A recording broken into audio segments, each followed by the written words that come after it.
आप देख रहे हैं द हिंद टुडे न्यूज, क्योंकि हम दिखाते हैं वही जो है सही। लोगों को मेरा प्रणाम। पहले मैं अपने बारे में थोड़ी सी आपको जानकारी दे दूं जो शायद आप लोगों को नहीं है। सिंहपुरा वाले जो महाराज जी, मैं इनसे स्वयं मिला हूं। मेरी माता जी ने इनसे दीक्षा ली थी तो मेरे घर आए थे। जब मैं बहुत छोटा था और मैंने पहली बार ऐसे ब्रेड्स वाले बाल देखे थे तो मैंने उनसे पूछा था कि आप बालों में कंघी क्यों नहीं करते। शायद मैं 5 साल का रहा हूँ उस समय। तो उन्होंने पता नहीं मुझे प्रसाद दिया और मुझे घुमा के बिठा दिया, मैं शांत हो गया। आज अचानक से फोटो देख के मुझे याद आया और बहुत बहुत धन्यवाद कि आपका आशीर्वाद मुझे मिल रहा है। वकील साहब ने जितने भी लोगों को आमंत्रित किया स्वागत करने के लिए, सबके नाम के साथ में तकरीबन गांव के नाम जोड़े गए। तो आपने जितने गांव के नाम जोड़े, ये सारे नाम मैं बचपन सुनता। मैं पैदा जरूर मध्य प्रदेश में चंबल की माटी में हुआ, बट मेरा सारा रिश्ता बुंदेलखंड से। आपने जितने भी गांव के नाम लिए, सारे गांव में कहीं ना कहीं मेरी रिश्तेदारी है, कहीं ना कहीं से मेरे रिलेटिव्स हैं। यहाँ बहुत सारे ऐसे लोग बैठे हैं जो मेरे मामा साइड से हैं। मेरे लाउन से भी मेरी मम्मी के यहाँ से डॉक्टर साहब आए हुए हैं, मेरे मामा जी का बेटा आया हुआ है। बहुत सारे ऐसे लोग हैं जो मेरे अपने। आपने एक बात बोली थी शुरुआत में, मैं कोशिश कर रहा था, मैंने ये बहुत लेट सीख पाया बट सीख गया कि अच्छा वक्ता वही होता है जो अच्छा श्रोता होता है।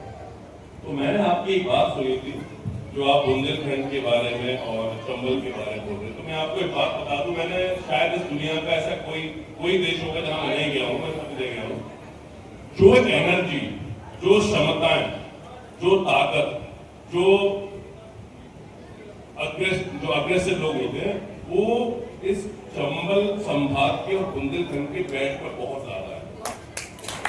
अगर इसका सही उपयोग सही दिशा में किया जाए तो मैं इस बात को चैलेंज के साथ, दावे के साथ कह सकता हूं कि ऐसी क्षमताएं पूरी दुनिया में सिर्फ गिनी जगह में मिलेंगी।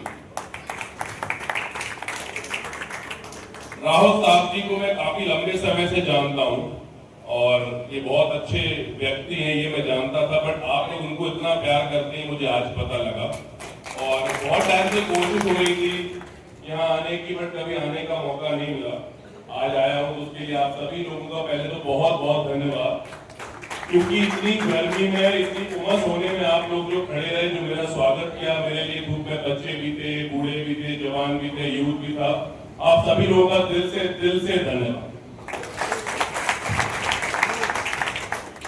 यहाँ जो लोग बैठे हैं, जो मुझसे उम्र में बड़े हैं, वो मुझसे बहुत बड़े हैं, उनको मैं कुछ सिखाने लायक नहीं हूँ, इतनी मेरी जरूरत नहीं है, ना ही मेरी इतनी क्षमताएं हैं।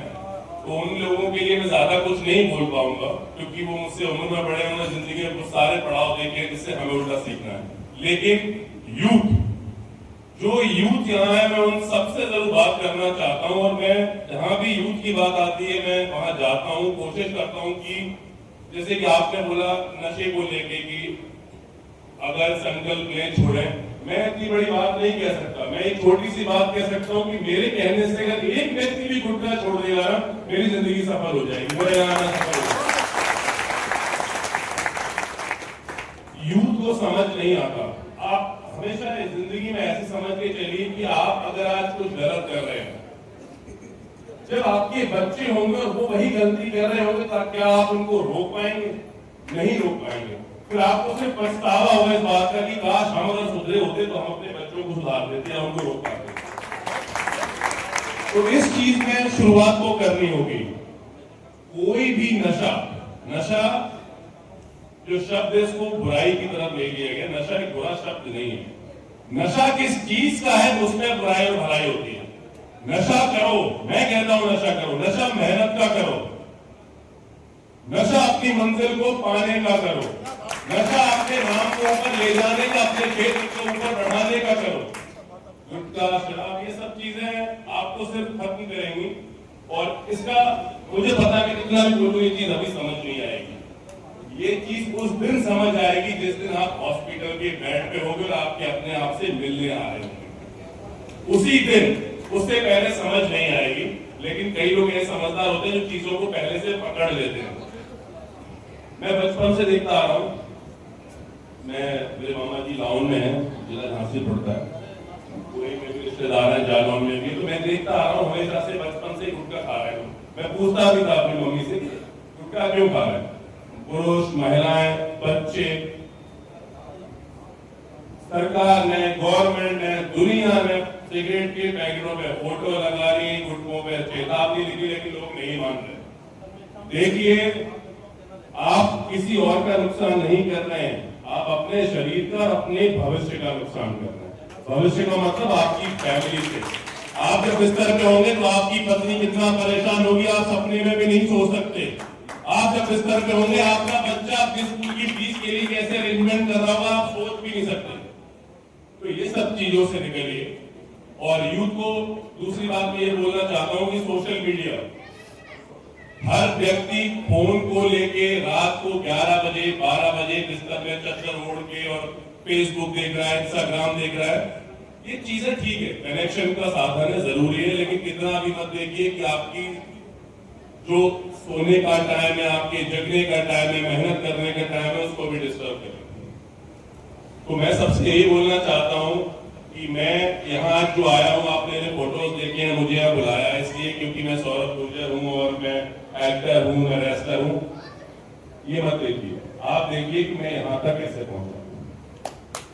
19 साल, मुझे आज भी याद है, 19 साल बिना रुके हुए मैंने मेहनत की। 19 साल मेरे साथ के लड़के जब नौकरियों में पुलिस के लिए जाते थे तो मैं सोचता था कि मैं नौकरी कर लूं क्या, क्योंकि अब आपके साथ के लोग नौकरी कर रहे हो नौकरी में नहीं, मैं वही करूंगा जो मुझे करना और करके दिखाऊंगा। कई बार ऐसे मौके आए कि मुझे लगा कि शायद ये चीजें नहीं हो सकती। ये सत्यता है, आपकी जिंदगी में बुरा वक्त आता है, वो आना भी चाहिए, उसी से हमें ताकत मिलती है। बुरा वक्त आया, समय लगा नहीं, बट में लगा। तो आप किसी भी फील्ड में हो, आप पढ़ाई में हो, आप स्पोर्ट्स में हो, आप खेती बाड़ी कर रहे हो, आप कुछ भी कर रहे हो, आपको समय लगता है।